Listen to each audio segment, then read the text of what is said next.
এবার আমরা হচ্ছে নেক্সট টপিকে মুভ করছি, যেটি হচ্ছে আমাদের পিএন জাংশন। সো এই পিএন জাংশনটা যখন আমরা কভার করব, ফার্স্টে হচ্ছে আমাদের একটা ওয়ার্ড সম্পর্কে ধারণা থাকা জরুরি যে জাংশন এই ওয়ার্ডটা আসলে কি রিপ্রেজেন্ট করে। আপনারা অনেকে রেল স্টেশনের মানে রেল লাইনের যে ব্যাপারটা এটা সম্পর্কে জানেন, এইখান থেকে হচ্ছে জাংশন ওয়ার্ডটা সম্পর্কে আপনারা ফ্যামিলিয়ার আই থিঙ্ক। যে রেল লাইন, সাপোজ এদিক থেকে একটা লাইন এসে এদিকে চলে গেছে, আবার সেম ভাবে এদিক থেকে একটা লাইন এসে এদিকে চলে গেছে। সো লাইন দুইটা কিন্তু একটা জায়গায় ইন্টারসেক্ট করেছে বা একটা ক্রস করেছে, এই ক্রসিং যে পয়েন্টটা এটাকে কিন্তু আমরা জাংশন বলে থাকি, রাইট? সো পিএন অর্থাৎ পি টাইপ এবং এন টাইপ, সো সিমিলারলি আমরা কিন্তু একটু হলেও বুঝতে পারছি যে পি টাইপ এবং এন টাইপ এই দুইটা যে জায়গাটাতে ক্রস করবে ওই জায়গাটাকে হয়তো বা আমরা পিএন জাংশন হিসেবে বলতে পারি, রাইট? সো ব্যাপারটা আসলে এরকমই ঘটে। আমরা হচ্ছে পি টাইপ সেমিকন্ডাক্টর এবং এন টাইপ সেমিকন্ডাক্টরের মিশ্রণ ঘটাবো, এবং তারা যে জায়গাটাতে হচ্ছে একটা সারফেস ক্রিয়েট করবে অর্থাৎ তাদের মিলিত স্থান, ওই সারফেসটাকে আমরা হচ্ছে পিএন জাংশন হিসেবে বলবো। সো এই পিএন জাংশন ফর্ম করার যে প্রসেস সেটি হচ্ছে ফ্যাব্রিকেশন, এবং এই ফ্যাব্রিকেশনের আমরা স্পেসিফিক যে মেথডটা নিয়ে আলোচনা করব সেটি হচ্ছে অ্যালোয়িং মেথড। সো অ্যালোয়িং মেথডটার মধ্যে আসলে কি হয়, আমরা এখানে ইন্ডিয়ামের একটা বাটন নেই যেটি হচ্ছে অবভিয়াসলি পি টাইপ, এবং নিচে হচ্ছে জার্মেনিয়ামের একটা এন টাইপ হচ্ছে সাবস্টেন্স নিয়ে নেই, এবং এই দুটোকে আমরা সংস্পর্শে আনার পর এখানে 500 ডিগ্রি সেলসিয়াস টেম্পারেচার দিই। যখনই এই টেম্পারেচারটা আমরা প্রডিউস করি, এই দুটি বাটনই বা পি টাইপ ইন্ডিয়াম বাটন এবং এন টাইপ জার্মেনিয়াম দুটি হচ্ছে গলে যায়, এবং যখনই গলে যায় তারা একজন আরেকজনের ভিতরে কিন্তু ঢুকে যায়। সো তারা যখন অ্যাটাচড হয়ে গেল তখন আমরা এটাকে সলিডিফাই করি বা এটাকে হচ্ছে শুকাই। সো এটা যখন হচ্ছে সলিড ফর্মে চলে আসে তখন জাস্ট আমরা যদি এই পোর্শনটা কেটে নেই, তাহলে এখানে আমরা কিন্তু ইন্ডিয়াম এবং জার্মেনিয়াম দুটোর মিশ্রণ দেখতে পাই, অর্থাৎ হচ্ছে পি টাইপ এবং এন টাইপ এই দুটোর হচ্ছে মিলিত স্থান আমরা দেখতে পাই এই সার্ফেসটার মধ্যে। সো আমরা কিন্তু এখানে হচ্ছে পিএন জাংশন যে ব্যাপারটা এটা কিন্তু ক্রিয়েট করতে পেরেছি, তার মানে এখানে পি টাইপ এবং এন টাইপ দুটোই কিন্তু উপস্থিত, রাইট? একটা সারফেস ক্রিয়েট করার মাধ্যমে। সো এইভাবে হচ্ছে অ্যালোয়িং মেথডের মাধ্যমে আমরা হচ্ছে পিএন জাংশন ফরমেশন করতে পারি। এবার এই পিএন জাংশনের কিছু প্রপার্টি নিয়ে আমরা আলোচনা করব। যখনই আমরা হচ্ছে একটা পি টাইপ এবং একটা এন টাইপকে এভাবে হচ্ছে কাছাকাছি নিয়ে আসি, খুবই শর্ট টাইমের মধ্যে তাদের মধ্যে একটা তাদের এই সারফেসটার মধ্যে একটা ডিপ্লেশন লেয়ার নামে একটা লেয়ার ক্রিয়েট হয়ে যায়। এই লেয়ারটা কিভাবে ক্রিয়েট হয় এটা হচ্ছে আমরা একটু বোঝা ট্রাই করি। যে যদি আমি একটা পি টাইপ, অর্থাৎ পি টাইপ নাম থেকে বুঝতে পারছি যে আমাদের এখানে পজিটিভ চার্জ ক্যারিয়ার বেশি থাকবে, অর্থাৎ হোলের সংখ্যাটা বেশি থাকবে। আমরা এখানে হিউজ অ্যামাউন্ট অফ হোল দেখতে পাচ্ছি। আবার এন টাইপ, এখানে হচ্ছে ইলেকট্রন হিউজ অ্যামাউন্ট অফ দেখতে পাচ্ছি, রাইট? যেহেতু এন, সো এখানে ইলেকট্রনের সংখ্যা বেশি থাকবে হ্যাজ চার্জ ক্যারিয়ার। বাট আমি বলেছিলাম যে কিছু হচ্ছে মাইনরিটি চার্জ ক্যারিয়ার থাকে, এখানে হোলের পাশাপাশি অল্প কিছু ইলেকট্রনও থাকবে। এটা আসলে কিভাবে আসে এটা হচ্ছে আমরা এখানে ক্লিয়ার হতে পারি কিভাবে। যে যখনই আমরা পি এবং এন কে হচ্ছে তাদের সংস্পর্শে আনবো, দুটোকে কাছাকাছি আনবো, তাদের যে সারফেস, তাদের যে মিলিত সারফেস, এই সারফেসের খুব কাছাকাছি যে ইলেকট্রনগুলো রয়েছে এবং যে হোলগুলো রয়েছে, আপনারা জানেন যে পজিটিভ চার্জ কিন্তু নেগেটিভ চার্জকে অ্যাট্রাক্ট করবে, রাইট? এই হোল এবং এই ইলেকট্রনের মধ্যে কিন্তু একটা আকর্ষণ কাজ করবে। অ্যাজ আ রেজাল্ট কিছু ইলেকট্রন এদিকে আকৃষ্ট হয়ে পি টাইপে চলে আসবে, এবং কিছু hole at the same time আকৃষ্ট হয়ে কিন্তু এই এন টাইপের দিকে মুভ হয়ে যাবে। সো যখনই মুভ হয়ে যাবে, এই হোল কিছু এদিকে যেহেতু চলে গেল, সো এই হোলের ফলে এই সাইডে হচ্ছে একটা পজিটিভ চার্জের একটা একটা ফিলিংস হচ্ছে ক্রিয়েট হবে, একটা ভাইব ক্রিয়েট হবে, একটা এরিয়া ক্রিয়েট হবে। সেম ভাবে এইদিকে হচ্ছে কিছু ইলেকট্রন চলে আসে, এই সাইডটাতে হচ্ছে নেগেটিভ চার্জের একটা ভাইব ক্রিয়েট হবে, রিজিয়ন ক্রিয়েট হবে। সো এই যে এইভাবে হচ্ছে মাঝখানের যে রিজিয়নটা বা সারফেসটা, এই জায়গাটাতে একটা লেয়ার ক্রিয়েট হবে, যে লেয়ারটাকে আমরা বলি ডিপ্লেশন লেয়ার। এবং এই ডিপ্লেশন লেয়ারের ফলেই পরবর্তীতে এই হোল এবং ইলেকট্রনের যে প্রবাহটা, এই প্রবাহটা ব্যাহত হবে বা বাধাপ্রাপ্ত হবে। তো এই ডিপ্লেশন লেয়ারটাকে আসলে ওভারকাম করা যায় সিলিকনের ক্ষেত্রে। আমরা যদি হচ্ছে 0.7 ভোল্ট প্রোভাইড করতে পারি এক্সটার্নালি কোনো কিছুর মাধ্যমে, সেটা হোক ব্যাটারি বা কোনো কিছুর মাধ্যমে, তাহলে আমরা হচ্ছে এটাকে ওভারকাম করতে পারি, এবং আমরা চাইলে তখন হচ্ছে ইলেকট্রন বা হোলের মাধ্যমে ফ্লোটা ঘটাতে পারি। আবার জার্মেনিয়ামের ক্ষেত্রে 0.3 ভোল্ট যদি আমি প্রোভাইড করতে পারি এক্সটার্নাল ভাবে, তাহলে হচ্ছে আমরা এই ডিপ্লেশন লেয়ারটাকে ওভারকাম করতে পারি। এবার হচ্ছে আমরা ডিপ্লেশন লেয়ারটাকে কিভাবে ওভারকাম করতে পারি এবং আমাদের যে ফ্লো, অর্থাৎ আমাদের ইলেকট্রনের ফ্লো বা আমাদের হোলের যে ফ্লোটা দরকার, এই ফ্লোটা হচ্ছে আমরা কিভাবে ক্রিয়েট করতে পারি এটা হচ্ছে আমরা দেখব। একটা কনসেপ্ট, সেটা হচ্ছে বায়াসিং। অর্থাৎ আমরা যদি এই ফ্লোটা ক্রিয়েট করতে চাই, সেটা হোল হোক কিংবা ইলেকট্রনের হোক, তাহলে আমাদেরকে হচ্ছে এখানে বায়াসিং করতে হবে। সো আমরা দুইভাবে আসলে এই বায়াসিংটা করতে পারি, একটা ফরওয়ার্ড বায়াসিং করতে পারি, আরেকটি কনসেপ্ট হচ্ছে রিভার্স বায়াসিং। সো আমরা দেখবো যে আসলে আমরা কিভাবে কি টেকনিকের মাধ্যমে ফরওয়ার্ড বায়াসিংটা করতে পারি। সো অবভিয়াসলি ফরওয়ার্ড বায়াসিং এটা একটা টেকনিক। সো টেকনিকের ক্ষেত্রে অবভিয়াসলি এক্সপেরিমেন্ট হয় এবং সেখানে একটা এক্সপেরিমেন্ট করতে করতে একটা রুলস রেগুলেশন হচ্ছে ক্রিয়েট করা হয় বা ইনভেনশন করা হয়, তারপর ওই টেকনিকটাই বারবার ইউজ করা হয়, রাইট? সো আমরা বায়াসিং, ফরওয়ার্ড বায়াসিং এর ক্ষেত্রে যে টেকনিকটা ইউজ করব সেটি হচ্ছে আমরা এক্সটার্নালি, আমি কিন্তু একটু আগে বলেছিলাম যে আপনাদের যে ডিপ্লেশন লেয়ারটা, সেটিকে যদি আমরা ওভারকাম করতে চাই আমাকে এক্সটার্নালি কিছু ভোল্টেজ প্রোভাইড করতে হবে। সো আমরা করলাম কি, এখানে একটা ব্যাটারি নিলাম এবং হচ্ছে এর পজিটিভ যে অংশটা, এটাকে আমরা পি টাইপের সাথে কানেক্ট করলাম এবং যে নেগেটিভ পোর্শনটা, এটাকে আমরা হচ্ছে এন টাইপের সাথে কানেক্ট করলাম। এটা আমরা কেন করলাম? কারণ আপনারা জানেন যে এই যে হোলটা, এটা হচ্ছে একটা পজিটিভ চার্জ যুক্ত, রাইট? সো আমরা এখানেও কিন্তু ব্যাটারির পজিটিভ সাইডটাই এখানে কানেক্ট করেছি। সো পজিটিভ কিন্তু পজিটিভকে কি করবে? বিকর্ষণ করবে। সো যখন পজিটিভ পজিটিভকে বিকর্ষণ করবে, এই হোলগুলা কিন্তু এইটা থেকে দূরে সরে যাবে, অর্থাৎ এই হোলের ডিরেকশনটা হবে ঠিক এই দিকে, রাইট? যদি এটা নেগেটিভ হতো সেই ক্ষেত্রে কিন্তু পজিটিভ নেগেটিভকে আকর্ষণ করতো, সেদিকে হয়তো বা হোলটা এদিকে মুভ করতো। কিন্তু এখন কিন্তু আমি পজিটিভের সাথে পজিটিভকে কানেক্ট করে দিয়েছি, তার মানে এটি কিন্তু আর হবে না, এটি কিন্তু হবে না। হোলের প্রবাহটা হবে এই দিকে, অর্থাৎ সে দূরে সরে যেতে চাবে বিকর্ষণের কারণে। তার মানে হোলটা হচ্ছে এদিকে প্রেসার ক্রিয়েট করছে, রাইট? সো এদিকে প্রেসার ক্রিয়েট করছে, এদিকে কিন্তু ডিপ্লেশন লেয়ার রয়েছে, তার মানে সে ডিপ্লেশন লেয়ারটাকে কিন্তু চাপ দিচ্ছে। আবার সেম ভাবে আমরা কিন্তু মাইনাস, ব্যাটারির মাইনাস সাইডটা হচ্ছে এন টাইপের সাথে কানেক্ট করেছি। তার মানে আমরা জানি যে ইলেকট্রন এটি নেগেটিভ চার্জ যুক্ত, রাইট? এটি হচ্ছে নেগেটিভ চার্জ যুক্ত। আবার নেগেটিভ চার্জটাই আমরা নেগেটিভের সাথে কানেক্ট করেছি, তার মানে নেগেটিভ নেগেটিভকে বিকর্ষণ করবে। অ্যাজ আ রেজাল্ট এই ইলেকট্রনটা কিন্তু এই দিকে মুভ করবে। এই ইলেকট্রনগুলো যখন এই দিকে মুভ করবে, সে কিন্তু ডিপ্লেশন লেয়ারটাকে একটা প্রেসার ক্রিয়েট করবে বা ডিপ্রেশন লেয়ারটাকে একটা চাপ দিবে। সো আপনারা একটু দেখেন যে হোলটা এদিক থেকে চাপ দিচ্ছে, হোলগুলো, আবার ইলেকট্রনগুলো এদিক থেকে চাপ দিচ্ছে। সো একটা হিউজ অ্যামাউন্ট অফ প্রেসার এই ডিপ্রেশন লেয়ারের উপর পড়তেছে, অর্থাৎ ডিপ্রেশন লেয়ারটা দুদিক থেকে চাপ পাচ্ছে। সো এই চাপ ফিল করার কারণে ডিপ্রেশন লেয়ারটা কিন্তু, আমরা যত ভোল্টেজটাকে ইনক্রিজ করতে থাকবো, ডিপ্রেশন লেয়ারটা তত চিকন হতে থাকবে বা সংকুচিত হতে থাকবে। এবং এই সংকুচিত হতে হতে একটা টাইমে যখন আমরা এই ভোল্টেজটা অনেক বাড়িয়ে দিব, তখন এই ডিপ্রেশন লেয়ারটা সংকুচিত হতে হতে একটা সময় হচ্ছে ব্রেক হয়ে যাবে।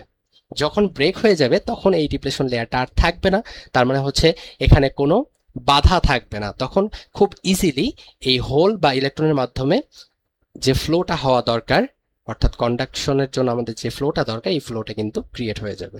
So that's the thing. Forward biasing এভাবেই হচ্ছে ইলেকট্রন বলেন বা হোল বলেন, এটার দ্বারা ফ্লো ক্রিয়েট করা পসিবল হয়। এখন আমরা হচ্ছে রিভার্স বায়াসটা নিয়ে একটু আলোচনা করি। রিভার্স বায়াস আমরা ঠিক অপোজিট কাজ করব, অর্থাৎ একটু আগে আমরা হচ্ছে পি এর সাথে এখানে ব্যাটারির পজিটিভটা কানেক্ট করছিলাম, এবার যেটা কানেক্ট করব সেটা হচ্ছে নেগেটিভটা। তাহলে কি হবে? আমরা জানি যে হোল এটা হচ্ছে একটা কি পজিটিভ চার্জ যুক্ত, এবং এখানে আমরা নেগেটিভকে কানেক্ট করছি। সো অবভিয়াসলি পজিটিভ এই নেগেটিভকে অ্যাট্রাক্ট করবে এবং আমাদের হোলের ডিরেকশনটা হবে এইদিকে, সেই দিকে সরে আসতে চাইবে, রাইট? সো হোলের ডিরেকশনটা হলো এদিকে। আবার সেম ভাবে আমরা হচ্ছে এন এর সাথে যেটা কানেক্ট করেছি সেটা হচ্ছে পজিটিভ, রাইট? সো আমরা জানি যে ইলেকট্রন এটা হচ্ছে নেগেটিভ চার্জের, এবং এই নেগেটিভের সাথে আমরা ব্যাটারির পজিটিভ পোর্শনটা কানেক্ট করেছি, তার মানে অবশ্যই নেগেটিভ এবং পজিটিভ অ্যাট্রাক্ট করবে। তার মানে এই যে ইলেকট্রনগুলো, এইগুলো হচ্ছে এদিকে সরে আসতে চাইবে, রাইট? তার মানে যে ইলেকট্রনের ফ্লোটা সেটি হবে এদিকে, ঠিক কিনা?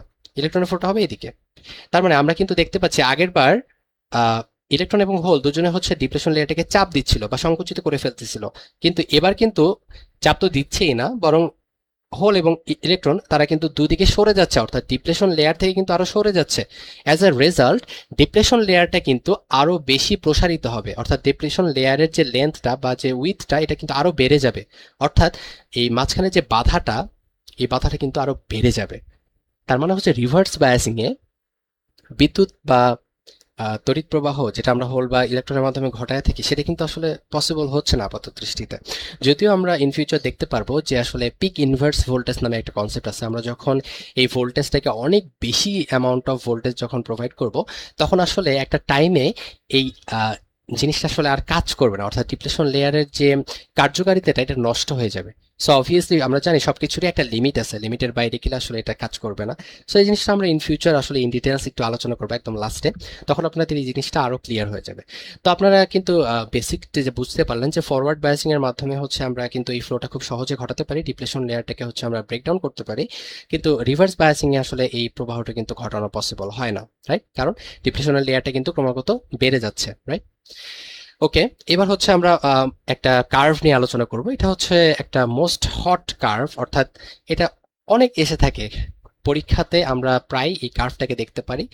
সামটাইমস আমাদেরকে ড্র করতে বলে, সামটাইমস এই কার্ভটা দেওয়া থাকে, এটার উপর বেস করে হচ্ছে আমাদের কিছু প্রবলেম সলভ করতে বলে বা কিছু কোশ্চেন এসে থাকে। তো আমরা আসলে দেখি যে এটা আসলে কিভাবে কাজ করে। আমরা এক্স এক্সিস বরাবর হচ্ছে ভোল্টেজটাকে নিয়েছি এবং ওয়াই এক্সিস বরাবর হচ্ছে আই অর্থাৎ কারেন্টটাকে হচ্ছে নিয়েছি। এবার আমরা উপরে ফরওয়ার্ড বায়াসিং এর যে অংশটুকু নিয়ে আলোচনা করলাম সেটি হচ্ছে আমরা পজিটিভ সাইডে দেখব, অর্থাৎ উপরে, এবং রিভার্স বায়াসের যে কার্ভটা সেটা হচ্ছে আমরা নিচের টুকুতে দেখব, রাইট? সো আমরা একটা জিনিস বলেছিলাম যে এই যে ডিপ্লেশন লেয়ার, ফরওয়ার্ড বায়াসিং এ যখন আমরা এই ডিপ্লেশন লেয়ারটাকে ওভারকাম করি, অবভিয়াসলি আমাদের একটা নির্দিষ্ট অ্যামাউন্ট অফ ভোল্টেজ প্রোভাইড করতে হয়, রাইট? সো এই যে ভোল্টেজটা প্রোভাইড করতে হয়, এই নির্দিষ্ট অ্যামাউন্ট অফ ভোল্টেজটা যখন আমরা প্রোভাইড করে ফেলি তখন কিন্তু আমাদের এই ডিপ্লেশন লেয়ারটা ব্রেক হয়ে যায়, রাইট? যখন এই ডিপ্লেশন লেয়ারটা ব্রেক হয়ে যাবে তখন কিন্তু আর কোনো বাধা থাকে না, তখন কিন্তু খুব ইজিলি আমরা হচ্ছে কারেন্টের ফ্লোটা দেখতে পারি। সো এই কার্ভের মাধ্যমে আমরা এই জিনিসটাই হচ্ছে ক্লিয়ার হব যে আমরা ভোল্টেজটাকে বাড়াচ্ছি, এই যে আমরা ভোল্টেজটাকে বাড়াচ্ছি, কিছু কিছু অল্প কিছু পরিমাণ কারেন্ট কিন্তু ফ্লো হচ্ছে, আমরা আবার ভোল্টেজটাকে বাড়াচ্ছি, কিছু পরিমাণ কারেন্ট ফ্লো হচ্ছে, কিন্তু এখনো ডিপ্লেশন লেয়ারটা ব্রেক হয়ে যায়নি। অ্যাজ আ রেজাল্ট আমরা এই কারেন্ট ফ্লোটা কিন্তু খুবই কম পরিমাণে দেখতে পাচ্ছি, রাইট? দেন আমরা হচ্ছে আরেকটু ভোল্টেজ বাড়ালাম, আরেকটু বাড়ালাম, এবং এইখানে যখন আমরা পৌঁছালাম তখন আসলে আমাদের সেই নির্দিষ্ট অ্যামাউন্ট অফ ভোল্টেজটা হয়ে গিয়েছে, অর্থাৎ আমরা এই অ্যামাউন্ট অফ ভোল্টেজ যখন প্রোভাইড করে ফেলেছি তখন আমাদের যে ডিপ্লেশন লেয়ারটা এটা ব্রেক হয়ে গেছে। যখনই ডিপ্লেশন লেয়ারটা ব্রেক হয়ে যাবে তখন কিন্তু আর কোনো বাধা থাকবে না, তখন দেখেন আপনাদের যে কারেন্টের ফ্লোটা এটা কিন্তু খুব বেশি হচ্ছে, অর্থাৎ এই আইটা কিন্তু অনেক খারাপভাবে উপরে উঠে গিয়েছে, অর্থাৎ কারেন্ট কিন্তু অনেক বেশি প্রবাহিত হচ্ছে। কেন? কারণ আমার এখান থেকে ডিপ্লেশন লেয়ারটা ব্রেক হয়ে গিয়েছে। যখন ডিপ্লেশন লেয়ারটা নেই তখন কিন্তু খুব দ্রুত এই ফ্লোটা পসিবল হচ্ছে, অর্থাৎ কারেন্টটা কিন্তু অনেক বেশি পরিমাণে প্রবাহিত হচ্ছে। সো যে অ্যামাউন্ট অফ ভোল্টেজটা হচ্ছে আমরা প্রোভাইড করলাম, করার ফলে হচ্ছে আমরা এটা থেকে ওভারকাম করতে পারলাম ডিপ্লেশন লেয়ারটা, এই ভোল্টেজের অবশ্যই একটা পরিমাপ আছে, রাইট? এই ভোল্টেজের একটা একটা মাপ আছে যে এত পরিমাণ ভোল্টেজ প্রোভাইড করতে পারলে হচ্ছে আমরা এটা করতে পারবো। সেটা সিলিকন এবং জার্মেনিয়ামের ক্ষেত্রে ডিফারেন্ট। আমরা হচ্ছে এই জিনিসটা দেখবো যে কোনটার ক্ষেত্রে আসলে কি পরিমাণ ভোল্টেজ দিলে আমরা হচ্ছে এটা ওভারকাম করতে পারি। যেমন সিলিকনের ক্ষেত্রে আমরা যদি 0.7 ভোল্ট হচ্ছে প্রোভাইড করতে পারি তাহলে হচ্ছে আমরা ডিপ্লেশন লেয়ারটাকে ব্রেক করতে পারি, এবং জার্মেনিয়ামের ক্ষেত্রে হচ্ছে 0.3 এই পরিমাণ ভোল্টেজ যদি আমরা প্রোভাইড করতে পারি তাহলে হচ্ছে আমরা ডিপ্লেশন লেয়ারটাকে ব্রেক করতে পারি। তো আমরা যেটা বলছিলাম যে কার্ভটা নিয়ে আলোচনা করছিলাম। তো যখন আমরা পিএন জাংশন ক্রিয়েট করি তখন ন্যাচারালি তার মধ্যে কিন্তু এই নির্দিষ্ট অ্যামাউন্ট অফ ভোল্টেজটা ভিতরে প্রডিউস হয়ে যায়, মানে যে ভোল্টেজটা আমরা প্রোভাইড করলে আলটিমেটলি লেয়ারটাকে ব্রেক করতে পারবো। সো ন্যাচারালি যে ভোল্টেজটা আসলে দরকার হয় সেটা হচ্ছে একটা নির্দিষ্ট অ্যামাউন্ট অফ ভোল্টেজ, যে ভোল্টেজটাকে আমরা বলি বেরিয়ার ভোল্টেজ। এই বেরিয়ার ভোল্টেজটা কিন্তু অটোমেটিক ক্রিয়েট হয় যখন আমরা পি এবং এন দুটো সেমিকন্ডাক্টরকে পাশাপাশি আনি, তাদের মধ্যে ন্যাচারালি একটা ডিপ্লেশন লেয়ার ক্রিয়েট হয় এবং এই বেরিয়ার ভোল্টেজটা কিন্তু অটোমেটিক ক্রিয়েট হয়ে যায়, রাইট? এরপর আমাকে এক্সটার্নালি হচ্ছে একটা ভোল্টেজ প্রোভাইড করে ওকে ওভারকাম করতে হয়। যদি ওভারকাম করতে পারি, লাইক এই পয়েন্টটাতে আমরা ওভারকাম করে ফেলেছি, তখন আমরা কিন্তু খুব বেশি পরিমাণ কারেন্ট ফ্লোটা ঘটাতে পারি। সেম ভাবে আমরা যখন রিভার্স বায়াসে দেখেছিলাম যে রিভার্স বায়াসে কিন্তু যতই আমরা ভোল্টেজটাকে ইনক্রিজ করতেছি তত কিন্তু আমাদের ডিপ্লেশন লেয়ারটা বৃদ্ধি পাচ্ছে বা মোটা হয়ে যাচ্ছে, রাইট? সো আমাদের কিন্তু কারেন্টের প্রবাহটা খুব কম হবে, এটি স্বাভাবিক। সো এই দেখেন আপনাদের এখানে এই যে ভোল্টেজটাকে বাড়ানো হচ্ছে এবং কারেন্টের প্রবাহটা কিন্তু অনেক কম, এই কারেন্ট খুবই কম মাত্রায় প্রবাহিত হচ্ছে। কিন্তু এখন একটা প্রশ্ন আসতে পারে যে এই অংশটুকুতে তো কারেন্ট অনেক বেশি প্রবাহিত হচ্ছে, এটা কেন হচ্ছে? আমি একটু আগে আপনাদেরকে একটা জিনিস বলেছিলাম যে সবকিছুর একটা লিমিট থাকে। যখন এইভাবে আমরা ভোল্টেজটা দিতে দিতে একটা নির্দিষ্ট লিমিটটাকে ক্রস করে ফেলবো, অর্থাৎ হিউজ একটা অ্যামাউন্ট অফ ভোল্টেজ আমরা প্রোভাইড করে ফেলবো, তখন এই ডিপ্লেশন লেয়ারটা আর কাজ করবে না, অর্থাৎ এর কার্যকারিতাটা নষ্ট হয়ে যাবে। যদি এই ডিপ্লেশন লেয়ারটা কাজ না করে, তার মানে এর মধ্যে আর কোনো বাধা থাকবে না, তখন ইজিলি কিন্তু এই হোল বা ইলেকট্রন এটা কিন্তু মুভ করতে পারবে, অর্থাৎ এটা ফ্লো ক্রিয়েট হবে। এই জন্যই এই যে ব্রেকডাউন ভোল্টেজ বলে এটিকে, যে নির্দিষ্ট অ্যামাউন্ট অফ ভোল্টেজ প্রোভাইড করার পর যদি আমরা আরো বেশি ভোল্টেজ দিই, তখন হচ্ছে এই ডিপ্লেশন লেয়ারটা আর কাজ করে না, তখন আবার আমরা কারেন্টের যে ফ্লোটা এটা দেখতে পারি। তো এই ছিল হচ্ছে আপনাদের হচ্ছে গ্রাফের এক্সপ্লানেশন, যে ফরওয়ার্ড ব্যাচিং এর ক্ষেত্রে যে নির্দিষ্ট অ্যামাউন্ট অফ ভোল্টেজ প্রোভাইড করলে আমরা বেরিয়ার যে পটেনশিয়াল এটাকে বলে আর কি, এই ভোল্টেজটাকে বলে, অর্থাৎ ডিপ্রেশন লেয়ারটাকে ব্রেক করতে আমাদের যে ভোল্টেজটা প্রোভাইড করতে হয় সেইটা ওভারকাম করতে পারি, এবং আমরা খুব ইজিলি হচ্ছে কারেন্টের ফ্লোটা ঘটাতে পারি।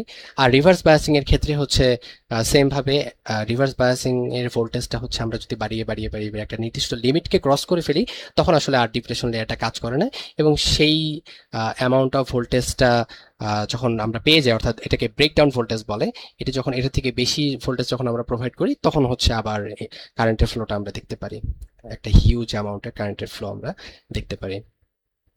সো রিভার্স বায়াসিং এ আমরা একটা টপিক নিয়ে কথা বলবো, যেটা হচ্ছে আমি এর আগে হচ্ছে আপনাদেরকে একটু বলেছিলাম যে majority charge carrier, minority charge carrier, এই জিনিসটা নিয়ে একটু আলোচনা করেছিলাম।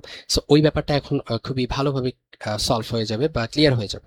আমরা জানি যে পি টাইপ এখানে কিন্তু পজিটিভ চার্জ অর্থাৎ হোল থাকা উচিত, রাইট? একটা হিউজ অ্যামাউন্ট অফ হোল থাকা উচিত, যারা হচ্ছে মেজরিটি চার্জ ক্যারিয়ার। সো এখানে কিন্তু হিউজ অ্যামাউন্ট অফ হোল থাকবে, বাট এখানে মাইনরিটি চার্জ ক্যারিয়ার হিসেবে কিছু কিন্তু ইলেকট্রনও থাকবে। কেন কিছু ইলেকট্রন থাকবে আমি কিন্তু বলেছিলাম আপনাদেরকে এখানে, যে যখন ডিপ্লেশন লেয়ারটা ক্রিয়েট হয়, তখন কিন্তু এই যে সারফেস লেয়ারের আকর্ষণের ফলে কিছু ইলেকট্রন কিন্তু এই সাইড থেকে এই সাইডে চলে আসে, পিতে চলে আসে, আবার সেম ভাবে পি টাইপ থেকে কিছু হোল কিন্তু এন টাইপে চলে যায়। এই যে অল্প কিছু, এরা কিন্তু as a minority charge carrier হিসেবে কাজ করে। তো এই সেম জিনিসটাই আমরা এখানে দেখব, যে আমাদের এখানে পি টাইপে হোল থাকা উচিত, অনেক হিউজ অ্যামাউন্ট অফ হোল কিন্তু আছে, বাট কিছু কিছু অল্প কিছু অ্যামাউন্ট অফ ইলেকট্রনও কিন্তু এখানে আছে। তো যখন আমরা রিভার্স বায়াস ঘটাই, আমরা জানি যে পি এর সাথে আমরা হচ্ছে ব্যাটারির নেগেটিভ পোর্শনটা এবং এন এর সাথে হচ্ছে আমরা ব্যাটারির পজিটিভ সাইডটা অ্যাড করি, রাইট? তো পি এর সাথে যখন অ্যাড করি, হোলের ক্ষেত্রে ঠিক আছে, পজিটিভ পজিটিভকে অ্যাট্রাক্ট করবে এবং সে ডিপ্লেশন লেয়ারটাকে বাড়িয়ে দিবে, কিন্তু এই যে মাইনরিটি চার্জ ক্যারিয়ার যে ইলেকট্রনগুলো থেকে যায় অল্প কিছু, সো এই ইলেকট্রনগুলো কিন্তু আসলে নেগেটিভ চার্জ যুক্ত।